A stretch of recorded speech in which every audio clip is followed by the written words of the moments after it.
It's me again, Tim. Hello. And yes, as you can see, I had a haircut. The hair was too long, so yeah, why not? So, recently I've seen the sixth Spider-Man film at the cinema, the sixth live-action Spider-Man film, which is of course Spider-Man: Homecoming, and it's the first one with Tom Holland as Spider-Man, and it's also the first one to be featured in the Marvel Cinematic Universe of movies. It's interesting to talk about this one because Spider-Man: Homecoming, even though it's Tom Holland's first Spider-Man movie, technically he started being Spider-Man in Captain America: Civil War, which was released in 2016, and Spider-Man: Homecoming was released in 2017. Now I saw Spider-Man: Homecoming at the cinema twice. When it was released in 2017, and at the time I enjoyed the film, but on reflection, in particularly with comparing it to other Spider-Man movies that have gone beforehand, I wouldn't regard it as highly as other Spider-Man fans and audience members have rated it. I mean, this is just my personal preference, but I don't really consider the MCU version of Spider-Man to be a faithful version of web-slinging superhero. Now, there are lots of reasons for that. One is the way that Marvel Studios incorporated Spider-Man into the MCU, and you could be forgiven into being confused in terms of watching Spider-Man: Homecoming because there's a lot of references to previous MCU films that had gone on beforehand. So, you would have reference to the first Avengers movie, and also reference to Captain America: Civil War, and the movie relies on you as an audience member to know these things. I mean, if you're coming into this film cold without having seen any MCU film beforehand, I wouldn't blame you if you got confused as to who Iron Man or Hulk or Thor or Captain America is. I mean, it's good that Robert Downey Jr. made an appearance in this movie to sort of connect to Captain America: Civil War, as well as Chris Evans doing the video messages as Captain America. But I wouldn't sort of... I mean, that's one of the problems of Spider-Man: Homecoming for me as a film, because the movie, it doesn't really feel like a Spider-Man movie like the Tobey Maguire and the Andrew Garfield films are. It feels like an MCU film with Spider-Man in it. And the whole plot of Spider-Man: Homecoming is Peter Parker's desire to become an Avenger, which is not really what I would consider to be a proper Spider-Man story. Now, I'm sure lots of people will disagree with me on that because, these are films that you grew up with and you enjoyed them at the time they came out in 2017. And, when Tom Holland's films started coming out in 2017.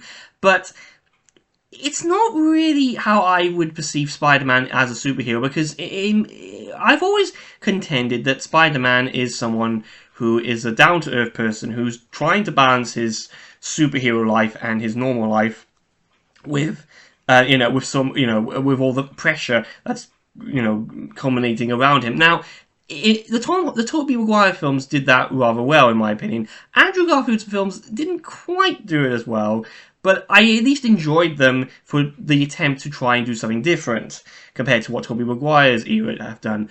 And now we have the Tom Holland films, and it just feels like the MCU elements, that connecting Spider-Man to the MCU are distracting from that, and the fact that Peter Parker wants to become an Avenger doesn't really help in that regard.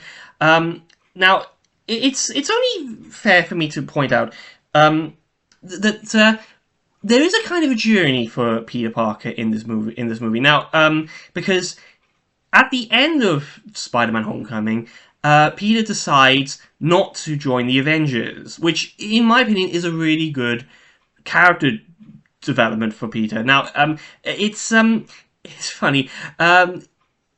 they decided for Peter Parker to be in school at the start of this particular film. Now, comparing that to now with Tobey Maguire, he was coming out, he was graduating. He graduated from high school in the first movie, and he was becoming like a young adult, learning how to live his life in New York.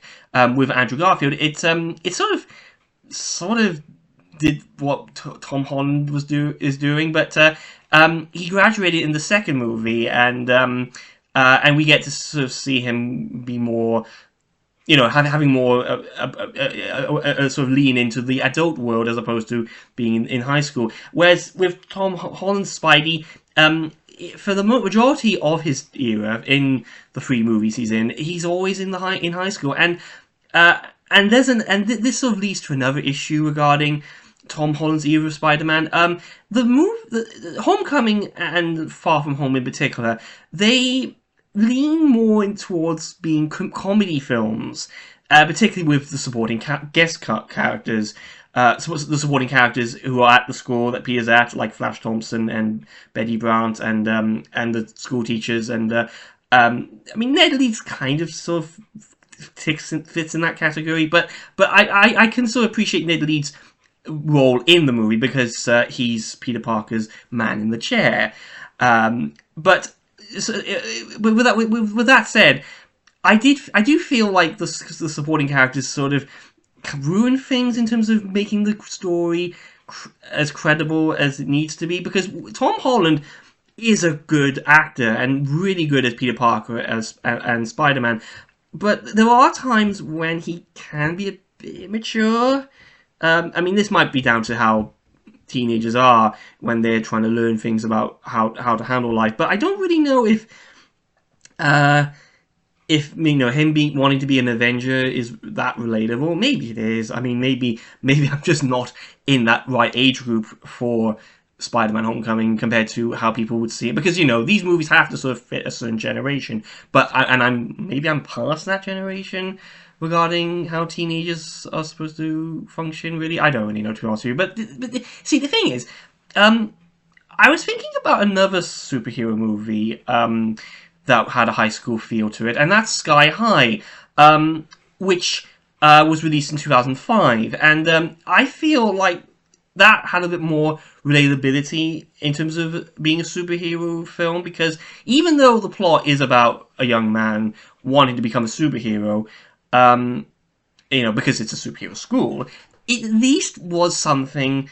I could relate to, because the main character, Will Stronghold, is someone who is trying to live up to that expectation, but he has to balance that with his high school life and making friends, which is something that I don't feel is echoed quite well in Spider-Man: Homecoming, because Peter Parker, he wants to be an Avenger, and he's trying to balance his school life, but I can't really relate to that because that's not really how, because it's not a superhero school he's at. He's I think it's Midtown Science School in the movie. I might be wrong on that point, but I think it is anyway. But yeah, but still, that's his aspirations to become like Iron Man and the Avengers is something that I struggle to connect to. At least with the film ending on the note that Peter is fine being a friendly neighborhood Spider-Man and not joining the Avengers is a good character journey for him, and I appreciate the film ending on that note. It's sort of ruined by the time we get to the next two Avengers movies and Spider-Man: Far From Home, where he gets the Iron Spider suit, which I really don't like. I don't really like the techno suits that Peter gets as Spider-Man. I feel like Peter should have his own straightforward Spider-Man suit, like Tobey Maguire and Andrew Garfield got theirs. But with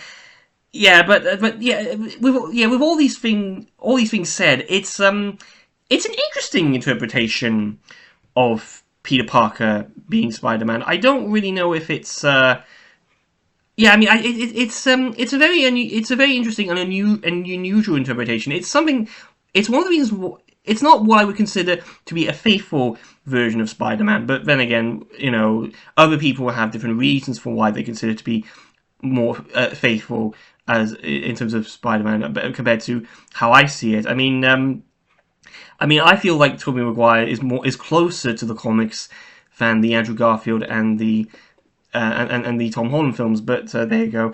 I really enjoyed Michael Keaton as the Vulture in the film. I think Michael Keaton ranks in the league of villains with Willem Dafoe as the Green Goblin and Alfred Molina as Doc Ock. Yeah, and I really enjoyed Michael Keaton being the Vulture. It's a very different role compared to when he was playing Batman in the two Tim Burton films he was in. Yeah, I was I'm a little bit sad that Michael Keaton doesn't carry on. Well, he kind of does after Spider-Man: Homecoming, but it's in the Morbius film where he makes a return.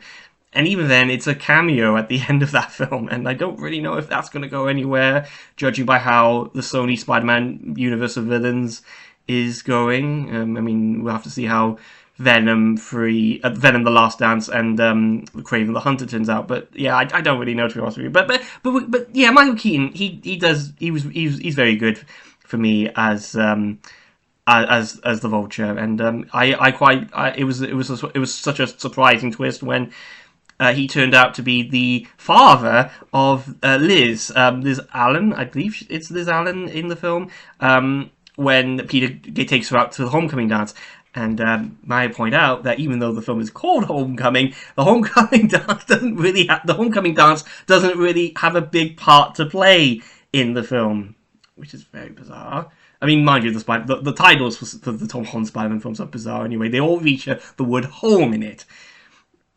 I mean, maybe I'm missing something regarding that, but yeah, but I suppose it is appropriate to call the film Homecoming because it's got the homecoming dance, but I would have called it something different compared to what it ended up being. But I really liked the sort of semi-romantic plot that Peter had when he was interested in Liz Allen at the high school. Not Michelle. I know people call her MJ, but she's Michelle.